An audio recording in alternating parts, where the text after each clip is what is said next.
Hey everyone, it is Kyla and Kristin here from Nutritional Revolution, and today we are doing a educational podcast for you guys on gut health. And I have Kristin here joining me, so she's going to chime in with all her nuggets of wisdom. Hello, hello.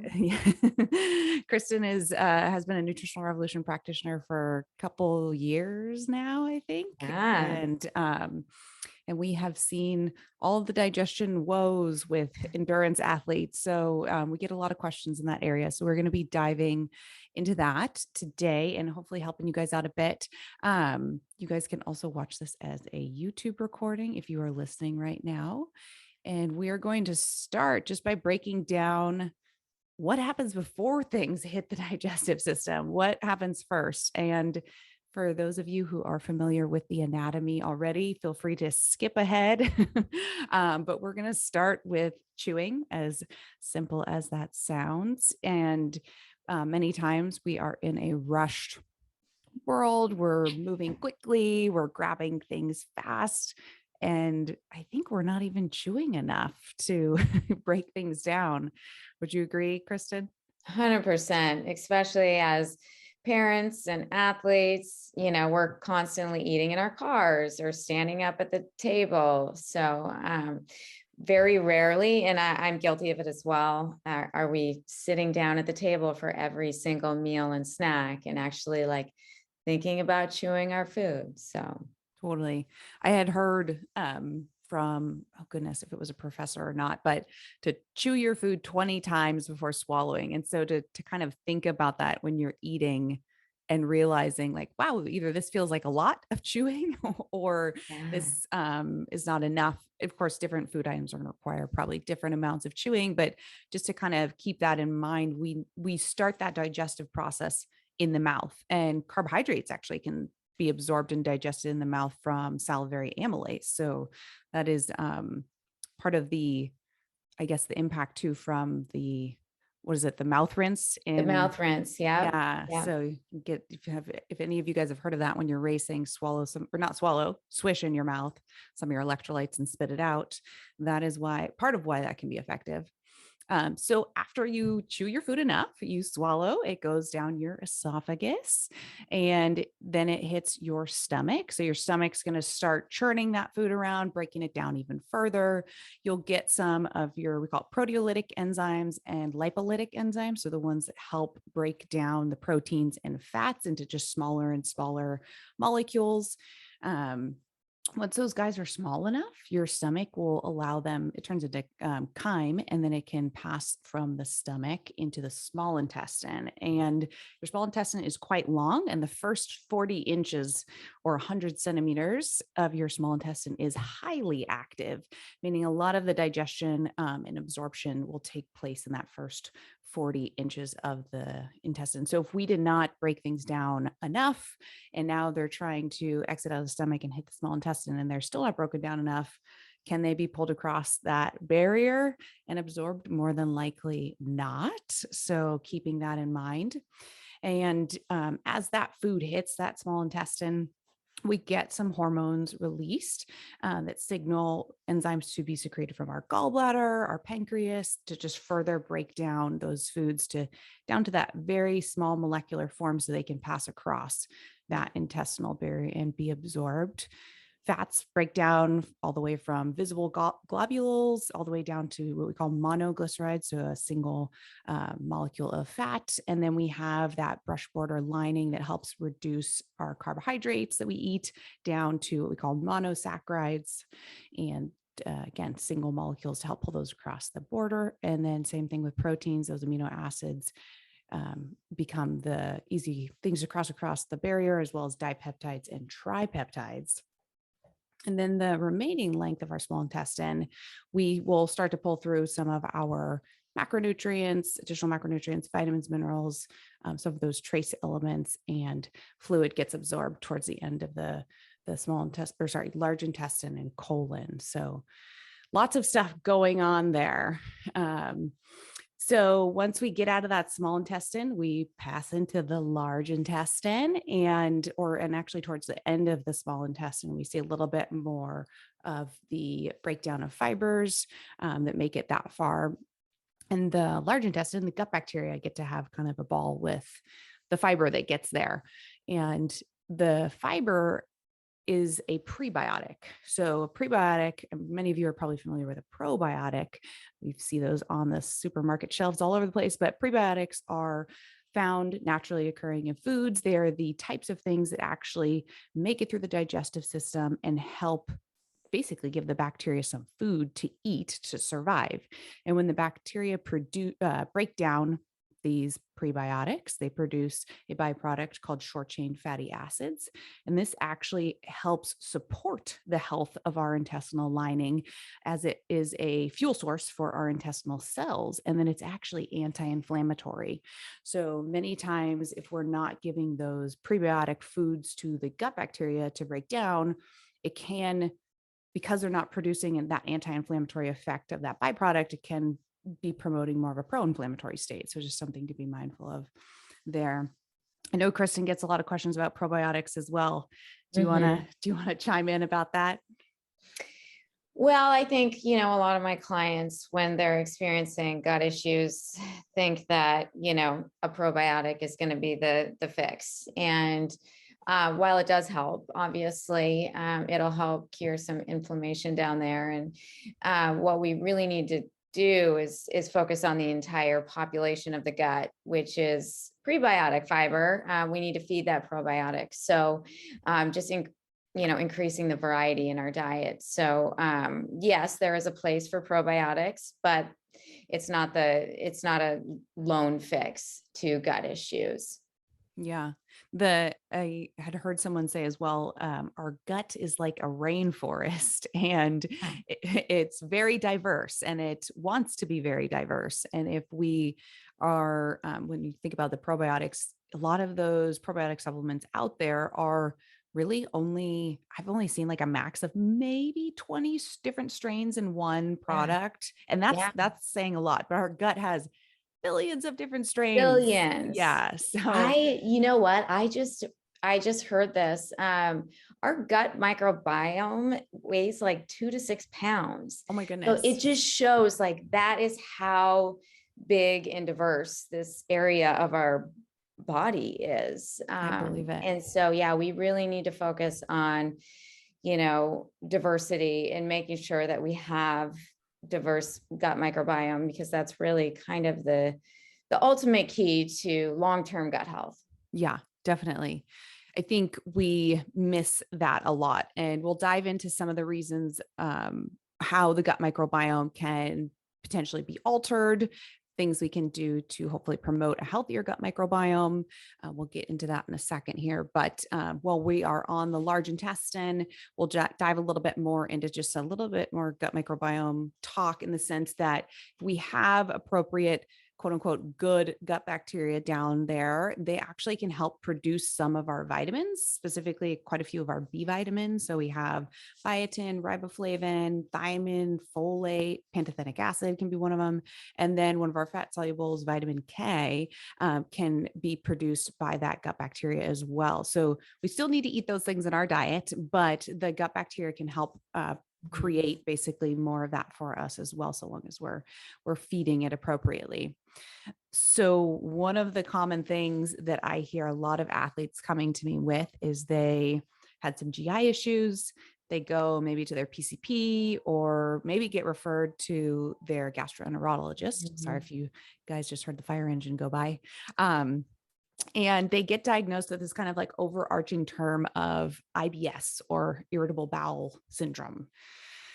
And it is quite a common diagnosis. Have you, Kristin, dealt with some clients in that area? Oh, absolutely. Absolutely. Yeah.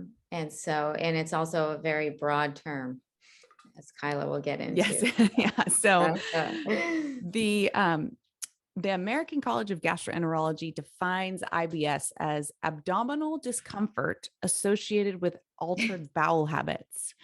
So, quote, end quote, that is straight from the textbook.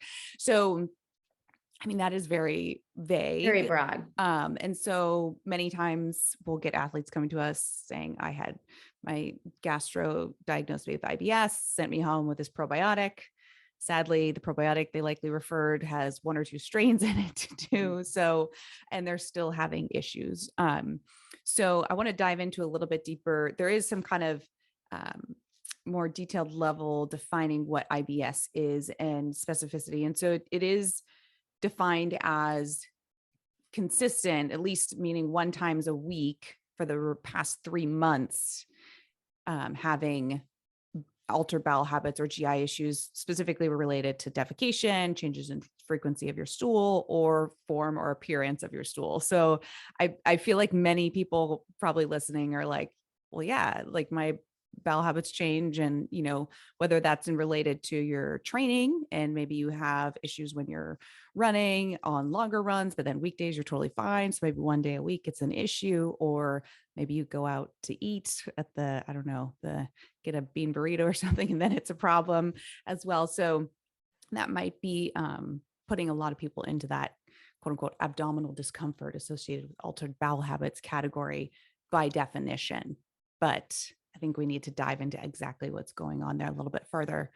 I will say too that there are 3 types of IBS. So they call it IBS-C, IBS-D, and IBS-M. And those C, D, and M stands for IBS more related to constipation.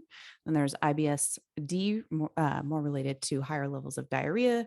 And then we have the IBS-M, which is mixed, meaning you have just a combination of constipation and diarrhea. And we actually see, interestingly enough, is that those who are more prone to constipation actually have a lower serotonin level production in the gut, interestingly enough. And then those with diarrhea have higher serotonin levels, and that serotonin has an effect on slowing or increasing basically the peristalsis and the movement of food through the digestive system. So I think a lot of people maybe didn't know that serotonin, that happy hormone, is produced a large amount of it in the gut. And that has a lot to do with what's going on, I think, upstairs too, in the brain. I think Kristin has some nuggets if you want to share. Well, I think just to kind of like break down, what Kyla just said on all of this is, a lot of people think that digestion just happens in the stomach. Everything happens in the stomach. And, it really starts in the mouth. Well, it starts at the brain. And we can talk about that in a bit, but, what we really need to do is focus on the full system. And, it starts in the mouth. We need to sit down. We need to chew our food. We need to be in more of a restful state when we eat. It's harder for us to digest our food if our stress hormones are high, we're on the go. And so, ideally, an easy fix without having to pay money and get all these tests or go to the doctor is, let's try to change our meal habits a little bit at first and see if that helps. Let's, plan our meals where we can sit down, we can relax and enjoy our food, maybe put your computer away. And let's just see if that makes a difference. And then, try to count down the rest of the fixes later on. Obviously, if that doesn't help, because, that's not always the main cause. But yeah. Everything is connected, right? There's the brain affects what's going on in the gut, but then at the same time, the changes in the gut microbiome can affect issues at the level of the brain. It is such an interesting topic, and there's so much research coming out in this area, and we're learning more and more every year. But I mean, I remember from my gut microbiome courses from grad school, to learning how the gut had an effect in anxiety and depression 100%. and Alzheimer's and ADHD and oh my goodness, I mean, it's not just IBS and these gut specific issues. There's a lot of other roles that the gut microbiome actually can contribute to, which is pretty incredible. Yeah. I know. I listened to a podcast recently on the increasing amount of children, young teens and young children that are getting diagnosed with anxiety disorders. And doctors are just like, handing out medication, which, obviously there is a time and place for that. However, no one is really addressing the fact that like a lot of these kids are just eating sugar and sweets all day, and they're not getting any greens or fresh veggies. And so that can be a huge factor Yeah. in causing this. Yeah, definitely. And I will back you on that too. I mean, what we see in the literature, reasons that can disrupt that gut microbiome, right, is higher fat, higher sugar. Essentially, that in and of itself typically lends to being a lower fiber. And as we mentioned, that fiber is that prebiotic food to feed and support that. I call them your gut bugs. Make those gut bugs happy, give them some food, and you can create kind of a happy environment for them to continue to reside in. So let's see, I'll dive back into this IBS topic for a little bit here, just so we can give some people some tools, because I do think it is a common thing that we hear. Some further kind of symptoms of IBS are, as we mentioned, abdominal discomfort. You can see that constipation, diarrhea, you might have gas, bloating, again, changes in those bowel habits. And then you might see increased GI issues with any psychosocial stress. So kind of as Kristin was mentioning, is if stuff is going on, you're stressed, you're eating quickly, or you're not, calming down when you sit down to eat, you could be in a highly stressed state. Maybe you're answering emails and trying to eat breakfast at the same time, and you're in that fight or flight. And then of course, SIBO, small intestinal bacterial overgrowth, could be a potential contributing factor to IBS as well. So what's interesting that I found in the literature is that 10 to 20% of US citizens have IBS. And that is a large amount of our population. And again, a very overarching terminology for what's going on there. And then I also found out it is twice as common in women so something, I don't know if that's because women are going to the doctor more than men, or is it and a lot of it's hormonal related as well. I just actually read an article on this, of why it is so much higher in women, and a lot has to do with our estrogen, progesterone levels, testosterone levels. I mean, obviously, with males, it can be hormonally related too, but a lot of times if those levels are off, or if we're not producing any cortisol, a lot of this has to do with when tying it to athletes is overtraining. Just once our hormones are not in balance, a lot of things happen, and, IBS is huge. It's a huge factor that comes into play there. Yeah. And progesterone and estrogen have an effect on the digestion transit time as well. So thinking about how long do your gut bugs have time to break down certain things or not? And how does that play into it? Yeah, that is interesting. And then I will say too, what was interesting is, although 20% of people maybe have IBS, there's not a specific test for IBS. So that is why so many people, I think, are very easily given that diagnosis. You say, hey, I've been having these, digestive issues, et cetera. That overarching term kind of covers those bases, and there's not really a test for it. Unless, I should say, you can test for SIBO. So you can do a lactulose breath test. Typically that means you swallow a nice solution of some stuff, and then a while later they test your breath for a byproduct that bacteria would produce. And what that means, it kind of says it in the title, small intestinal bacterial overgrowth, is that bacteria really should be more present in the large intestine, not the small intestine. And that valve that goes from the small intestine to the large intestine, that bacteria now has essentially gone through that valve and is starting to populate that small intestine area. And that can be problematic for a lot of people, because that's where, as we mentioned, a lot of that digestion of your vitamins and minerals all happens. So it can be an issue there. Have you had any clients with SIBO stuff that you've been working on, or?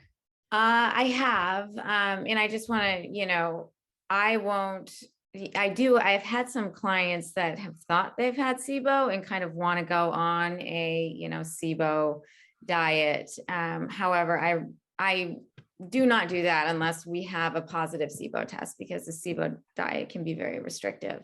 I have had, I think, 2 clients that were diagnosed with Sibo, and as athletes, it does take a little bit of planning, because your diet becomes very restrictive for a little bit.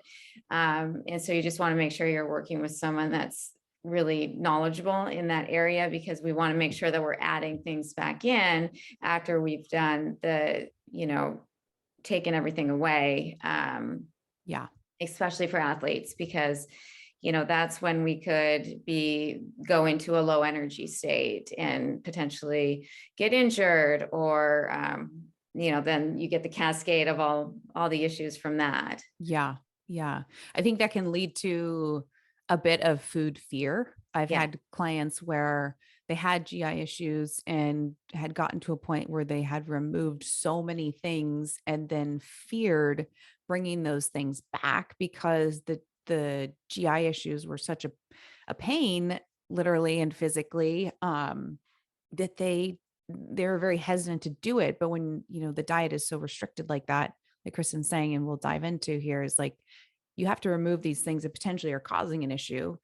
And again, there's ways we can kind of look into what that might be starting or causing or irritating these IBS symptoms. But then can we start to repopulate and not live the rest of our lives on a, elimination diet, or, highly restricted diet? That's not fun for anybody. No, and like we mentioned earlier, our gut wants diversity. That diversity is the key to a healthy gut. And so by eliminating things and then not bringing them back in, long term, we're never going to have that diverse, lush gut microbiome that keeps us from not getting IBS or Right. quote unquote leaky gut syndrome. So, we just want to be careful, especially, some athletes are on restrictive diets. Like, I don't eat gluten. I don't eat, these veggies or fruits because they're too high in sugar, and those are the athletes that I actually see with the highest case of IBS, the ones that are more restrictive. Yeah. Yeah. It's unfortunate. And we can dive into a little bit kind of talking about that. A lot of times people will eliminate foods because they think that they have a sensitivity, which they might, or an allergy, which they might. And so that can be one of those things where if you are having these issues and you're wanting to kind of fix what's going on the best you can, I don't think eliminating all these things, it takes time. If you want to do an elimination diet, it can work, but it takes time. And sometimes you don't always know what that thing is that's causing the issues. As an example, I had a client and she was having GI issues, but there wasn't any specific food that she, had pain necessarily with. She was just having GI issues when she would run. And it turns out when we did a GI test, she had definitely high markers of some food allergy for sure. Mm-hmm. So now it's trying to figure out what is she allergic to? And she doesn't know.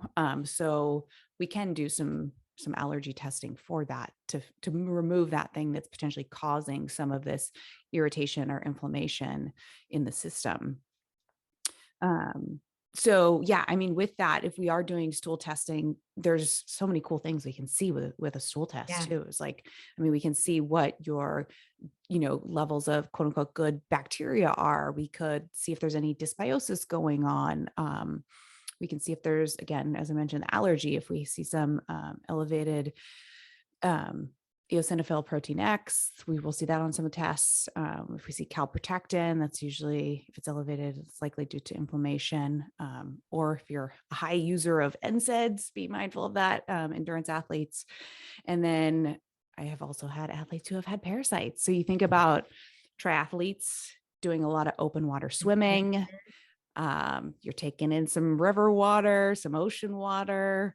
I had one client tell me, the place where she does her open water swims, there are homeless people living and camping on the shore. So, and probably using the bathroom there. So who knows what kind of Yeah. bacteria are thriving in that environment. So just being mindful of that, if you are doing even a race in an open water situation, I've had plenty of athletes where they've come to me, week 2 after the race, and they're like, man, my gut's just like not settling. And maybe they picked up a bug. So there's things you can kind of see there. You can also look for pathogenic bacteria. And then we can look at like, what are your digestive enzymes doing? Do you have insufficient pancreatic elastase showing up? Is there high fat amount actually showing up in your stool? So those are some things we can look at to see a bit of the picture that's going on. Do we need to work a little bit further up the chain, support some of that digestive process? So yeah, it is quite the area to dive into. Any nuggets to add on to that, Kristin? Not really. I mean, it can be so stressful and so frustrating to athletes, to try to figure out what's causing this. So yeah, I mean, I think getting testing done earlier than later is always a good option, because otherwise we're just throwing darts and hoping that something hits, and it could take a long time. So I always suggest a stool test if we try a few things and it's not working. It's definitely very beneficial. Yeah, definitely. And again, kind of in the endurance world, we see all these sports foods, right? And there's a time and a place for some of these very high sugar things, and to kind of be mindful of how you treat your gut through different phases of your training seasons too, right? So you typically, as we are in that prep phase, getting ready to race, you're probably using a lot of maybe goos or gels or who knows what, processed bars and chews and gummies and all the things that are pretty highly processed. There's hopefully, or maybe, very little to no fiber in there, right? Because you want to minimize any GI issues on race day. But I think we also need to make sure post race, are we slowly bringing those fiber rich things back in, in a time like, what is it? It's February now. People are starting to prep. Can you include some more real food things into your training sessions if the intensity is not that great? Yeah, especially on like endurance bike rides, or longer endurance paced bike rides. I always tell my clients, like, right now is not the time to necessarily do our race fuel strategy. We will have time for that. We will practice. However, we do need to give that gut a break from all of the sugary sports foods. Yeah. Yeah. There was a study that came out, oh goodness, recently. I'll put in the show notes. Cause I can't remember the paper title off the top of my head, but it was looking at female endurance runners and the gut microbiome and GI issues. And they were looking at how different the bacterial populations in the different guts of whether they were the placebo group was not runners, and then they had the runner group, and those that had GI issues, they had a mix of actually different bacteria than obviously those who are not runners, which we do know that those who are active actually tend to have a healthier gut microbiome and actually a bit more diverse microbiome to some extent. But what was interesting from the study is they were saying that the combination of the types of bacteria they theorized were creating basically the GI to pull water in, and which I thought was very interesting, because a lot of times we will, and this could also be contributing factor, right? But we will blame a lot of these GI issues on the fueling product, or, were you eating too much too quickly? Was it the types of sugars in the product that caused this osmotic shift in the intestine and caused diarrhea? And you were pulling water basically into the intestine and colon. And they were saying that certain strains of bacteria can actually cause this shift kind of in and of themselves without the effect of the foods. With that being said, there's all these questions that start to go through my mind. Like, do they have those strains of bacteria that cause that shift because they've almost trained them to be that way because Yeah. of the sports foods? Yeah. So there's all these things when you see a study, you question all the different things that could also be, contributing factors potentially. And, it's something that you just have to create a good balance with, because, obviously as high performing athletes or any athletes, there is a time and place for convenient sports foods, especially racing. Yeah. And also around high intensity training. And so, you need to figure out how to get a good balance going, where, maybe outside of training, you're really focused on, leafy greens and colorful veggies, colorful fruit, and just really giving your gut a break from any of that excess sugar and processed sugars. So, really focusing on cutting that out, cutting other sugar sources out away from training. Because it is, we need that fuel. It's convenient for a reason. Yeah. Yes. Yeah. There are pros and cons and a time and a place, right, for all of this stuff. And I think what we're seeing with a lot of the endurance athletes and how the seasons progress and taper is maybe there's a season to, really ramp up the gut. And then you shift maybe more towards the race food specific stuff. And then you got to repopulate and kind of essentially repair and heal the gut to prep again for the next season. And when we train too, when we're training at a high intensity, that blood flow to the gut is decreasing. We're creating what we call more of that hypoxic environment, right? And there's less oxygen going to the gut and even the bacteria in the gut. How does that affect the population, the digestive enzyme functioning, all of that stuff? So we do put a bit of stress on our systems when we do these high intensity or races or training sessions like that. So just being mindful and kind to your gut. But also not really stressing about it too much, because we basically build a new gut every 3 to 7 days. And so where the issue comes is, so think of it as like you're building blocks, so you keep putting blocks in to the gut, you take some out by doing the sports food and stuff, but then you're also with the healthy, fiber and stuff, you're adding bricks back in. Where the issue starts to happen is when we're taking more out than we're putting back in, then the wall starts to fall. And that's when it causes, the intestinal permeability and the gut issues. So just being really mindful of, okay, yes, I am taking this race food and I do need sugar pre and during workout, but like after my workout, I'm going to focus on more complex carbohydrates and, kind of steer away from that later on in the day. Yeah. I love a good analogy. That was great. Yeah, I would definitely follow that and agree with that,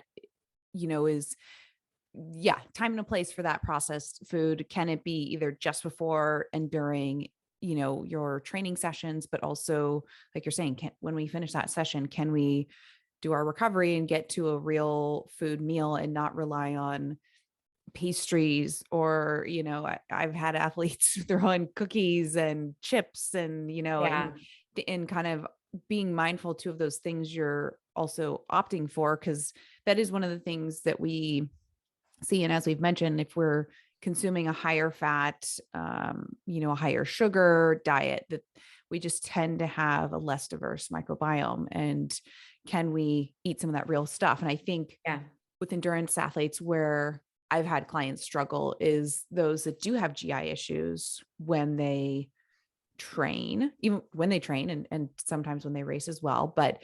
And then that weekend session comes where they know like, hey, I usually have GI issues on my long weekend run. I'm just going to not eat anything fiber rich, Friday, or maybe even Thursday, maybe even, Wednesday. So it ends up being this thing where they're trying so hard to not have GI issues during their training session. Cause I get it. It's not fun to stop and run into the bushes. But I think that's something where eventually there's got to be a time where, you realize, hey, this isn't normal if 4 days out of the week I can't eat any Yeah. fiber. Then That's there's something underlying going on. Because really we can train, like, obviously I always tell my clients, like, you know, pre-race, because, you know, you have all the race nerves and everything. It causes a lot of loose stools. So, you know, we decrease fiber prior to races, but, you know, you shouldn't have to decrease fiber the night before your long run. You know, sometimes I recommend it. Like if we're marathon training and we're getting into like 16 through 26 miles, you know, we can do that. You know, let's focus on more, you know, white rice and chicken and just a few veggies. But, you know, do we really need to, I think we can train our gut to be able to eat fiber the day before a workout. So. Yeah. I heard a great, I don't know if it was from a study or not, but, just like we maybe carb load or, you know, taper nutrition to adjust to periodized training, is that you should in reality be tapering your fiber too. And I think a lot of people don't think about that, is as you maybe lead into that race event, can you slowly bring fiber down leading up to that? And then post event, same idea. Can you slowly increase fiber up? If you think about, you had that race or event, there was that stress to the gut. Obviously, maybe you're out there for 12 hours, like, you know, in the heat, high intensity, low oxygen to the gut, a lot of jostling from running, or, you know, maybe you're bent over, stuck in the arrow position. So that stress to the gut, and then all of a sudden, maybe trying to eat a bunch of beans the next day, your gut might not be super happy. So trying to kind of taper that fiber up too can be a really good thing to kind of think about and consider, for those who maybe have GI issues or are approaching those races and having issues there. Let's see. And then in terms of some things that have effects on digestion or issues, in helping with digestion, I should say, there can be some benefit for some people to sprout their nuts and seeds. So that can help make them a little bit easier to digest for some people if they're having issues with those things. So that just means usually soaking them in water for about 24 hours, or maybe just even overnight, can help make that a little bit easier on someone's system. And then including those fermented foods. So I think a lot of people immediately think, oh goodness, like sauerkraut and kimchi are usually the first things that come to mind when I think of fermented foods, maybe pickles. But I think we also should, again, variety there. So if you think about the different types of bacteria that they use to ferment these things, a lot of times they're different. So if you look at like the strains of probiotics that are in yogurt that are helping ferment it, that's going to be different than the types of bacteria that are in kimchi, or tempeh is a fermented food. And then miso is a fermented food, and natto, if I'm pronouncing that correctly. So keeping a variety of your fermented foods too in the diet is helpful, as well as those probiotic rich foods. So that's your yogurts, your cottage cheese, kefir, things like that. Keeping those in the diet regularly can help as well. And I think what Kristin said too, your gut rebuilds basically every 3 to 7 days. If you think about, you know, whether you skip the probiotic for 3 days, or you, whether it's probiotic supplement or the probiotic rich yogurt, is like, you need to keep those things in your diet regularly. It's not just have yogurt one time a week. It's, can you have it, you know, a couple times a week at least? Can you throw in the miso, the tempeh, whatever that is, and to keep get the diversity in there as well. Like, don't just be like, well, I should have a healthy gut because I eat yogurt every day. And it's like, well, let's try to add some of this other stuff in. Then, you know, I mean, you can always reach out to us, and we've got some really great recipes. I've got some really good tempeh recipes, and, you know, just to try to like reintroduce some new foods in there. Yeah, definitely. And that's something too, we were talking about, I think before we started recording, is we run into a lot of athletes that are eating the same things and going to the grocery store and picking up the same fruits or the same veggies every weekend. And can you mix it up? You know, go with the seasons, you know, try a different veggie out. Obviously, if you need to start somewhere, if you're not eating any veggies, choose one that you like and start there, and then start incorporating a variety. But and start. I was a huge culprit just because I'm so busy, I'm a single mom and I'm an athlete. And so I would go to the grocery store and I know the foods that I know the vegetables I know how to cook and I know where they are and I just grab them and get out.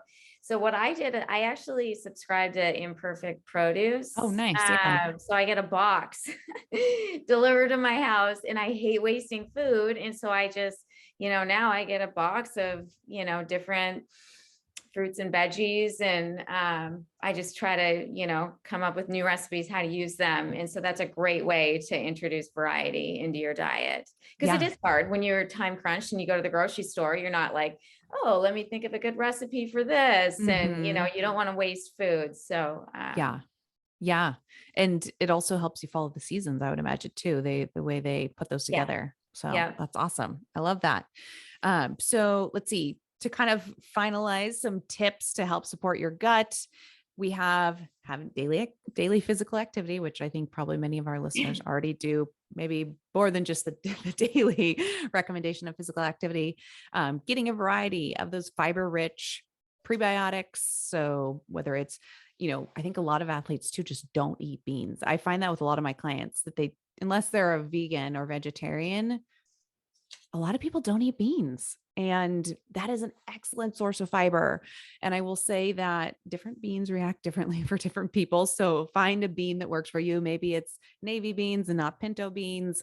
Play around, start slowly. Yes. Start with like a tablespoon. I have clients who will throw like navy beans or cannellini beans into their smoothies and you don't even taste them. I promise. You did that, yes. didn't you? And I love doing that. Easy. It's easy. Like I'm not, I haven't mastered how to like cook beans in different dishes. So throwing them in a smoothie is very easy for me. Gets the variety in there. So mix that up, give those gut bugs something to basically break down, feed them, but then they're also going to produce that short chain fatty acid that is that anti-inflammatory component for the gut. And then some of those B vitamins, as we mentioned. And then if you can manage some of your stress, because the stress is going to affect the digestive system, the bacteria, all of that stuff. And then minimizing, the higher fats or processed fats and the high processed sugar diets as well will help a little bit with the gut stuff that's going on. Any other nuggets you have to add, Kristin, on helping with the gut? I mean, my main thing is eat enough to support your training. I think based on all of the athletes that I've worked with, the number one cause of gut issues is underfueling. Yes. And, with females, that causes a huge, and males, but mainly females that I've worked with, it causes a hormonal imbalance. And once your hormones are not in sync, you pay, obviously there's a lot of repercussions, but the gut is huge. Yeah. And so just by making sure you're fueling your training appropriately, getting in the right amount of food at the right time, and then away from training, focus on, adding new things into your diet. Being restrictive can really not be your friend most of the time. Yeah. So. I think that topic right there could be probably its whole own podcast conversation. For sure. But to kind of touch on that briefly is if you think about underfueling and trying to continue to train, your body is now in a caloric and a nutrient deficit more than likely. So now your body doesn't have those tools to potentially repair everything that needs repairing and still support your sport. So does that mean it's going to decrease energy used to make digestive enzymes? Is it going to decrease energy production used to repair the gut lining? Like, where is your body going to make up that balance to accommodate what you're asking of it for that energy out for your training, but not hopefully sacrifice too much, so it'll find those ways to balance. So that is a whole other podcast conversation for sure, I think. Absolutely. Yes. So, excuse me. So I think that's it for today. We're going to leave the references in the show notes. And then, as we mentioned, if any of you guys need help working on your gut health, we are you can book one-on-one sessions with us. We also have another package we started this year called the premium package. If you're just learning about how to understand your fueling needs based off of the phase of training you're in and your goals. So each practitioner will work with you on that. So feel free to sign up with us. I'll put that in the notes. And if you guys have any suggestions for future topics you want discussed, feel free to let us know in the comments below. And have a happy, healthy day. Thank you, Kristin, for joining. Yeah, of course. Thank you.